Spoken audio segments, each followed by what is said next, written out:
Number one mistake I made in enablement, still true to this day. We did too much enablement to rep, and we should have done enablement to leader and leader to rep. And so I always say, if you have still a small team and even now as an operator here at Constructor, I envision all of our leaders as enablement extensions.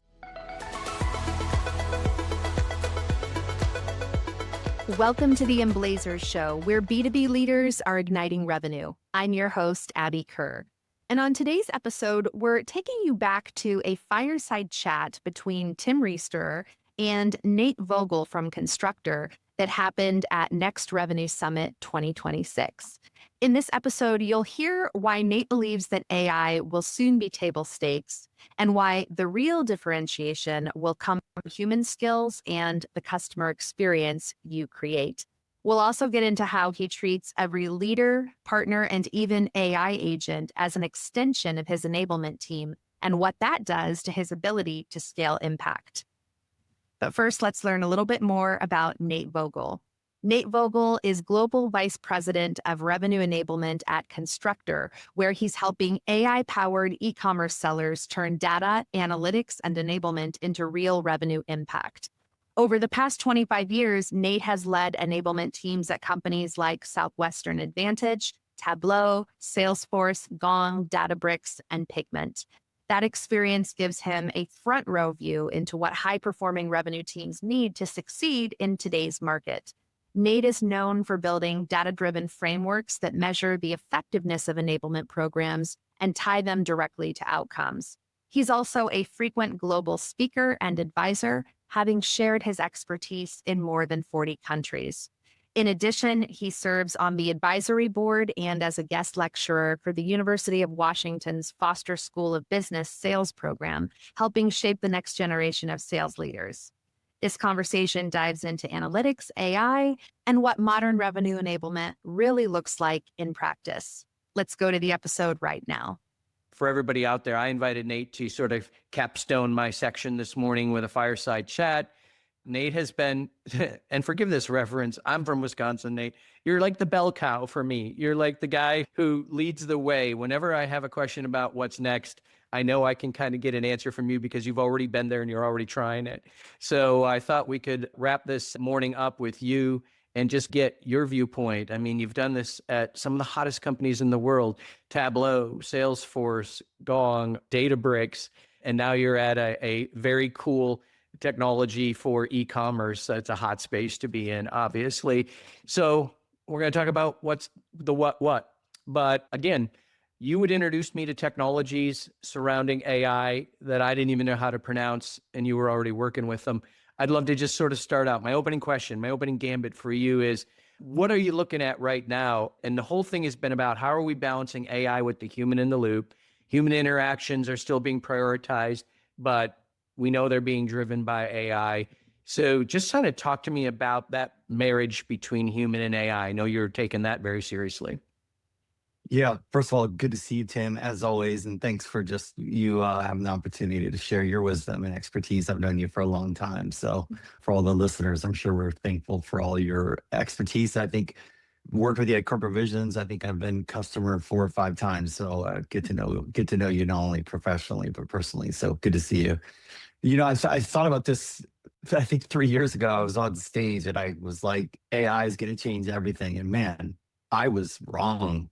It actually changed way more than I thought it would be. So at least I don't look like a total fool, because I really felt, as I started seeing some of these early technologies with AI, just a way to increase productivity. And I got blessed to really see this at Gong. When I joined, that was in 2021, and seeing Gong being a native AI company, just how much innovation they were doing at the time and how much as an enablement leader. So I joined Gong to run enablement.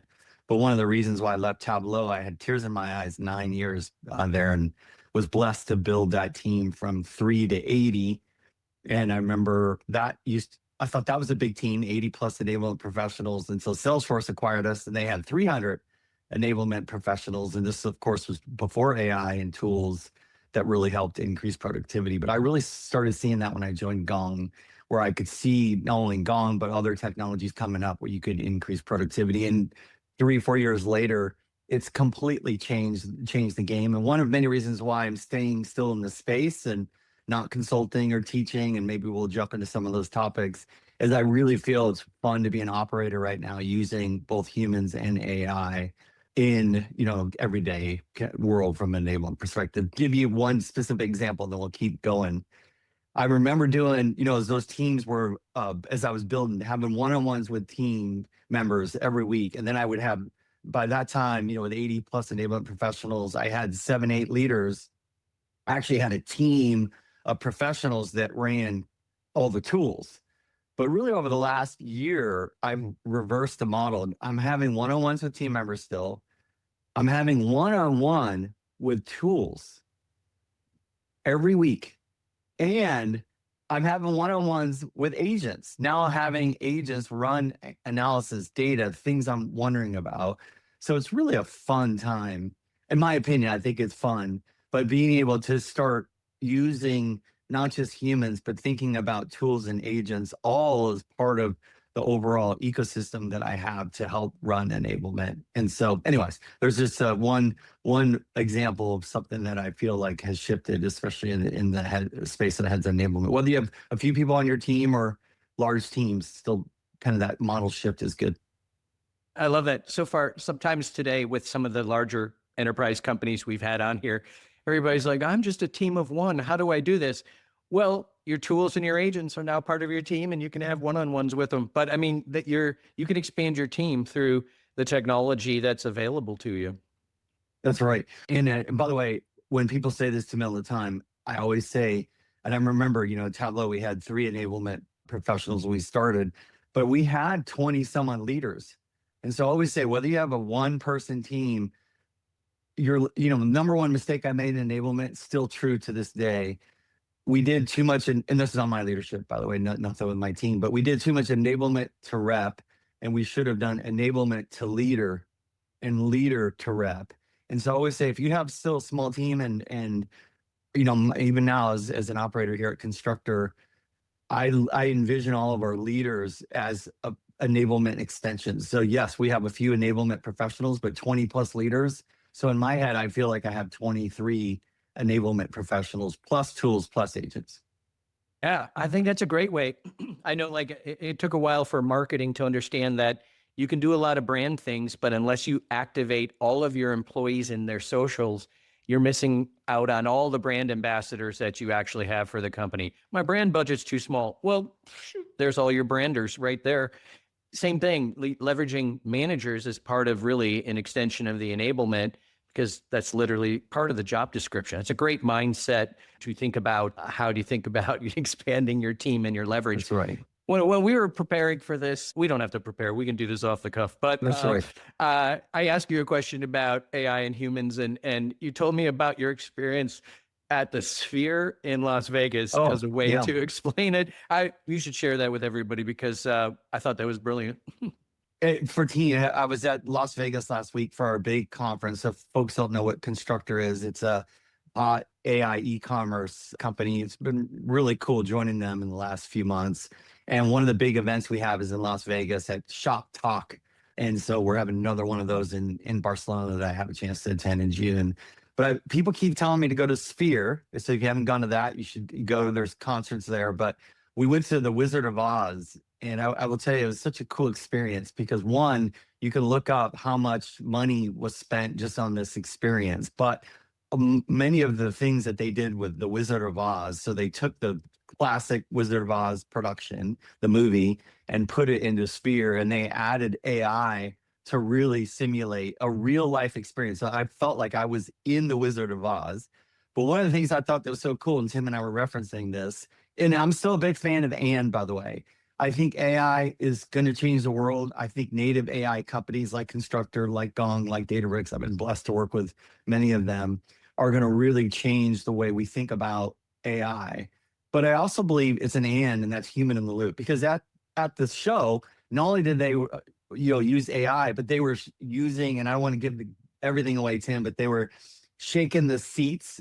They were physically having, if people seen the movie Wizard of Oz, monkeys, but they had, people that were on like trampolines and stuff, kind of coming into the audience. When the apples dropped on the screen, there was physical like plush toy apples dropped. It was amazing. And I thought to myself, man, I think this is still what we want. We want AI and we want to really feel the simulation of AI. But in the same sense, we still want that human in the loop. And I thought kudos to Sphere and Wizard of Oz production. And I guess I'm selling tickets later after this event. But it was cool. Here's a question for you, because we just spent the last session talking about a lot of AI. Marcella's great, and she really laid out some great schema for us, for the individual contributor, the manager, and really the enablement team and leaders. But at some point, everybody's going to be using AI. We're all going to be a little more productive. But I got to believe that there's a stalemate coming. At some point, there's going to be a moment where the AI isn't going to differentiate us. The AI is going to maybe make us do things faster, but it doesn't mean we did them well. And it doesn't mean like it helps the buyer. So one of the things you're a keen observer, I think, is here's the tech to equip and enable, but is what the human has to deliver changing in your mind? Are you seeing something happen to the profile of a seller, the responsibilities of a seller, the interactions that they deliver? Like, what's AI going to leave for the seller, and what must they be great at?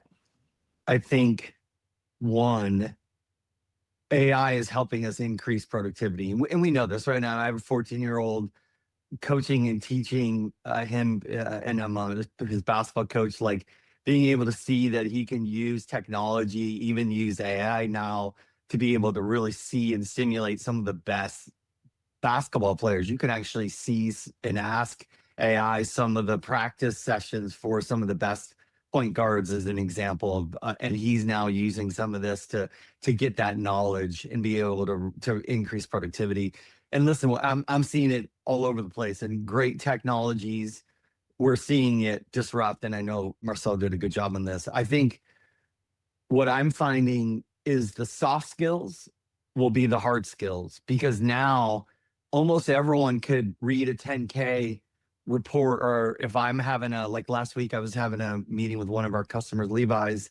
I use Gong AI Briefer to actually understand the technology, understand everything we did with Levi's. So when I had a meeting with them, I was fairly brief, but I couldn't go 201 or 301. And I think that's something I'm finding, that we as sellers, we as professionals, how do we get to that level beyond what AI is helping us do as far as an education? I talk to the SDRs, not only at my company, but also do some consulting and coaching. And one of the great honors I have here in Seattle is I'm on the University of Washington Business School, Foster School of Business. And I know you have some great educators on the show later on today, but UW has the sales programs. You can get a minor in sales. I think there's 200 schools in the US that actually do this. So I'm on the board, and every month I go in and teach these young students that are getting ready to graduate, that will be future, typically SDRs. They're going to be able to use AI and really understand accounts, understand whether a company is private or public, really understand what people are posting on LinkedIn, and you can get educated. But I will tell you, when you get in front of a customer, this is where I think you need the soft skills. I know Corporate Vision does a great job of this. I know that, I'm proud that I've built a good enablement trainings around skills, business acumen, prospecting, discovery. How do you actually be curious and authentic and understand what problems you're trying to solve without AI teaching you that? And so listen, I think a lot of times you potentially could get the meeting, but when you get that meeting, what do you say? And I think this will be the differentiator now that AI is helping us be productive and insightful as we engage with customers. By the way, not just top of funnel, post-sales support and beyond. So those are examples that I think, I'm trying to reinforce here as an operator, but also I'm seeing this when people try to sell me, just like, wow, that I could see AI understands kind of what Constructor and problems we're trying to solve. But typically when I get on the phone with someone, they can't go down to that 201. I ask one question or two, Tim, and you can see they fold. And not in a bad way. Fold meaning that you can really see they didn't do the research, like working out versus, potentially doing something easier with a pill or something that's you're going to potentially showcase some of the the ways of exercise versus actually that the burn is really sometimes the insights and the really important part of a workout. Anyways, I don't get too deep on that stuff. I love that metaphor. I'm the guy who looks at the before and after on those exercise commercials and go, does that before person have a DVD? Because I think right. I aspire to that. What if your next big revenue move didn't come from a blog post or a cold LinkedIn scroll, but from a real conversation with leaders who've been there? As the world of sales is constantly evolving and constantly changing, I think it's even more critical to get together with people to understand how are they helping to solve some of the problems that our buyers have today.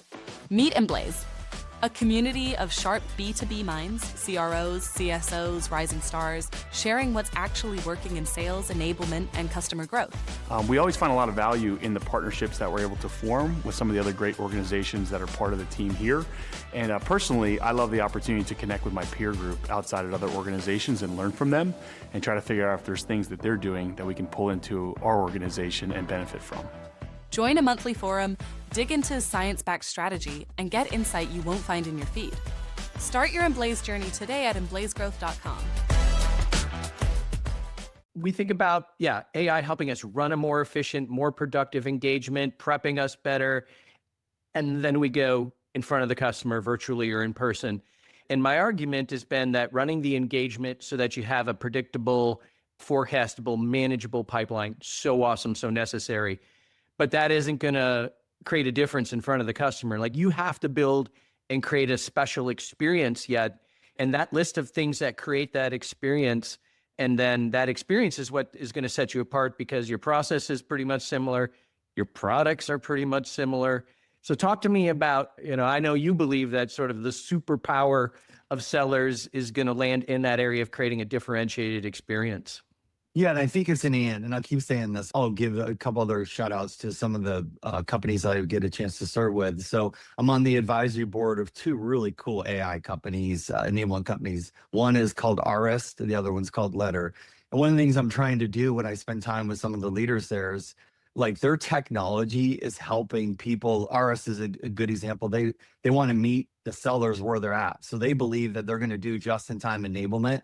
They're doing some really cool things. Even, I believe, got approved of a 10-minute course approved by the US to actually have AI education free for everyone to really get up to speed on just general AI fundamentals. And they're going to actually use the technology to actually, meet people where they're at. Could be mobile, could be computers, and so on. Letter, on the other hand, is another really cool company that's doing AI role plays, and they're, like a lot of companies, are investing in role playing. So I think these type of companies where you can practice, and it's a little bit like my son, where I say to him, like, hey, go practice dribbling and shooting by yourself for a while before I come in and coach. And then obviously before he gets in front of his team. And then when it's a game time, which is only a short period of time, you have basically 8 minutes a quarter, at least where we play. That's where you have to showcase all of the work that you've done in those 8 minutes to execute. And practicing in our driveway is completely different than obviously, playing in a game. I kind of feel the same way with some of our technology. So again, can really help you get ready from a practice standpoint. And this is where I'm, not only myself, but my team, embracing AI, including myself. I even used a little bit of AI role plays, Tim, in this before practicing for this session. So it hopefully is showing up. And a big and then when it's time to showcase and really get in front of customers, prospects, then you can really showcase how well you've been skilled. And this is the tricky part, Tim. You almost have to be so trained that you look untrained. This is where I think mastery is at a point where someone is so, you see it from, again, I keep using tennis metaphors. By the way, similar, if you go to theater, if you go to Sphere and you go to Circus Soleil in Las Vegas, was another show that we saw, you see some of the incredible mastery level performances. Could be sports, could be theater. Surely saw these circus performers, and you realize it looks so authentic. It looks so easy, but behind the scenes, how much work and practice. And I think this is when you get in front of really excellent professionals and you go, wow, you don't even know they're masterful. This is where AI tools and technology and the skills can make a big difference. It is hard, by the way. It's so hard. Yeah. Like, somebody put the 10,000 hours thing in here. The idea of nature versus nurture, maybe I'll ask, I like trainable or profilable and hireable. Yes, but you're into the and today, so it's probably an and. So right. like the seller of the future and these soft skills, how much innate and how much can we encourage and develop those last bastion of remaining human skills that close deals?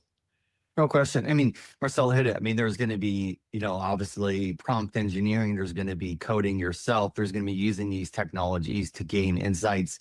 I'm seeing this be, really amazing time. And I've said this to my peers. This is probably one of the greatest times in enablement history because we're able to use technology. It's such an amazing way. I'm just super inspired by embracing the technology. And by the way, I'm having one-on-ones because the technologies and these tools are changing every week. There's new features coming out. I've called it out, whether it's Gong. We're not only a Gong customer at Constructor, we're a Databricks customer, we're a Tableau customer. Like there's tools and technologies every week. There new features are being released, by the way, including Constructor. And so we're having to keep up to speed on all of these new innovations. So that's partly why not only am I having one-on-ones with my team, but having one with these tools because the innovation is happening so much and you have to put the effort and energy into it. And then similar with a skill with agents, you have to make sure that you're asking agents some of the data and insights. I'm doing this as we speak. We're able to ask agents to run insights on competitive insights that we're doing here at Constructor. I'm going to validate that data. I'm going to ask it questions multiple times. So I think not only sales professionals, enablement professionals, I had the honor of serving CROs, being able to actually, really understand their priorities and make sure that we can get these insights and validate it with the data, but also use these tools and technologies. And by the way, I'm finding this more and more happening too. Working with the CROs to make sure they're using the technologies too is a big shift. And kudos to CRO here at Constructor, but he's starting to use some of these AI tools and technologies himself. He's being able to say, hey, by the way, here's a great call. Now you're able to actually share those learnings with all and his insights. We're starting to see that a little bit more of a shift than I've had in my past where they, typically CROs are more dealing with deals, but now I'm seeing that happen more and more too. Yeah, even they're trying to figure out a way to scale their impact on the culture and the company.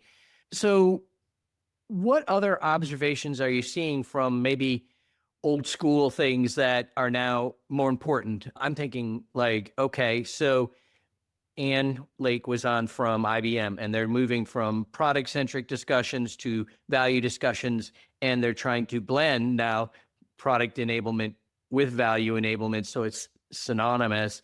And so I'm curious, like, is the technical stuff, that's table stakes, that's just gonna, clients are gonna get that, they're gonna know that, and what they really need you is to just make sense of it? Or are you seeing like the fact that people already know a lot when you show up, you need to know even more? Like I'm trying to figure out, where does the product deep technical expertise and ability to differentiate, does it still matter in some way? And I do think it matters for sure. And by the way, this is what's so great about this format. I mean, you're hearing different speakers and different opinions. Some might, differ. Some might complement. In my opinion, that's why we're doing this. I'm finding that the sale is becoming more technical. I believe that with AI and agentic and many offerings, not just in our space. By the way, first time I've been at a company as an enablement leader where I'm not only in a native AI company, so Gong and Databricks for native AI, same with Constructor, but the first time I've been verticalized. So being able to really understand deeply what we're trying to solve. And I think I saw this shift specifically when I was at Databricks, same with Pigment, but like it is becoming more technical. We are looking for more AEs and sellers to understand not only AI, but understand the technology. And I think it's a differentiator. We just talked about it partly because we had a huge product launch this last week, but some of the mistakes I've made in my past, I called out the one earlier about, doing too much enablement to rep and enablement to manager, and then manager to rep, but also this idea of partnering with so many functions now within a company.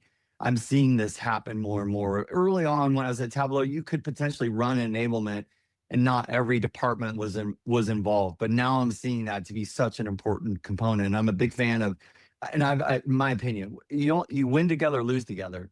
I've not found where enablement's been successful, but marketing was not successful, or marketing had great content, but then enablement failed. So I'm a big fan of win together, lose together. And I saw this last week really happen where product, enablement, marketing, the executive team, CS all came aligned to a huge product launch for us. And I'm finding that is going to be more and more, I think, important, not just the soft skill and understanding what problems customers are trying to solve, understanding what curiosity and really understanding what you're offering potentially could help with this customer. But the idea that you could understand the technology, I think, is super important, and the features, value and features, not just the feature selling. But I think that's an and. I saw this happen last week, and I'm seeing this more and more. And then the good news, you can use AI to not only reinforce, you can, use technologies to, whether it's the traditional LMS or post enablement, gong trackers and so on, to really see the impact. As an example, we launched last week. We did all this enablement for this new product launch, and now we're able to see in Gong how many conversations we're having on this new feature and what the real-time feedback is. So not only myself, marketing, product can actually adjust. So we're all kind of tuning in for this week and the next few weeks to see the trends. This is really the fun time of technology embracing kind of the traditional enablement training. Yeah, at some level, enabling them to this level, then watching their conversations and see where the customers take them and how well they can respond is then, well, now we know where the 201 needs to go, because That's right. we enabled them to a degree, and this is where the customer took them. And it seems like, because especially those of us who are helping or who are selling, let's say, technology-oriented solutions or complex abstract solutions, people need to trust. They need to believe it's going to work. They need to believe that you're going to help make sure this works. And having deep enough knowledge, IBM also talked about being able to whiteboard the story means you got ownership of it. That's the bridge we're trying to cross, or the gap we're trying to cross and bridge is the tech is the tech is the tech. The customer's over here, you've done everything right. Your tech does what it says, and the customer's got to say yes to it. Somebody's got to bridge that gap, and that's a seller helping them believe and being able to translate that for them. So yeah, I think that the ability to do that again at scale without the tech, that's why it's a great time to be in enablement, right? I mean, we could put on events with the best of them, but it's really good to have the extenders, especially for the ecosystem of partners. So I'm a big fan of Plus partners. I saw this early on at Tableau. By the way, the work we did at Corporate Visions, if you remember, Tim, not only did we enable all the Tableau sellers, and the whiteboard and all the great work we did, but we also trained our partners. So I have to call out, I thought Tableau, Databricks, and Constructor, we're also thinking about partner enablement. So think about our big launch that we had last week. This is also, I think, a something that will be even more important, because I would say it's already been important. But this differentiator, not only using AI and tools and technology, not only are you being able to show up from the mastery level, but are your partners, which almost always are the ones that have trust in the account, you've worked with them closely, are they able to articulate not only the new feature and the value, and understand that they potentially also represent some of your competitors? So this partner enablement is something I'm seeing as a differentiator. And the good news, you can use the technology like letters. In other words, if you have a course that you use internally, you can also use that for partners. So I just have to call out, that's also probably a really important component to our role and our job. This is, again, for marketing, for product, for enablement, to not only think internal, of course, think CS and post-sale, but this partner enablement and these partners in your ecosystem, my opinion, are also becoming the differentiator, because they can reinforce and even showcase the value and sometimes have the trust in those accounts. One example where I remember we doing specific training with Corporate Visions, Deloitte, and Databricks all together. And I think, hopefully we'll duplicate the same thing here at Constructor. But the power of the partner and the seller saying the same thing, I think is another big differentiator, and something I think will be super important moving forward. If for people listening aren't doing that today, I think that's super important. We're doing this at Constructor, and it's an honor to serve not only the sellers, but the partners too. Yeah, I mean, especially we talked about that bridge to trust, is that if the partner's already in there, but also if the answer is connecting, I don't know, I could be guessing wrong, connecting Constructor to Shopify, to this, to That's this. right. Like somebody's got to orchestrate that, because the solution is a combo platter. It's a Happy Meal. And somebody has to box it up and present it as such. And people go, that's the best possible combination. That's right. Like I don't buy my clothes separately. I go look what they put on the mannequin and I'm like, give me that. So Yeah. somebody I trust made the call. And I think that's where partners, and then being able to enable them so that they can represent you well in the context of the whole solution, huge. All right, we just have 2 minutes left, Nate. I want to leave you with a chance to just impart. You serve people. I know that's a big mantra of yours, and that's what I've loved about you all along, is that your heart is first to serve. Anything we miss that you want to make, that you practiced with your role play, or anything you just want to share that make sure we get it on the table? Yeah, I think data, just such a really important time. Maybe the last call out is just, I go on record. My son's first word was data. It's when I joined Tableau. He was one. My wife would debate and say that it was daddy, but I'll go on record to say it was data. So I'm just a huge fan of data. And this is the greatest time in enablement history. I think the CROs, operation leaders, folks that are listening, like, we have such incredible data.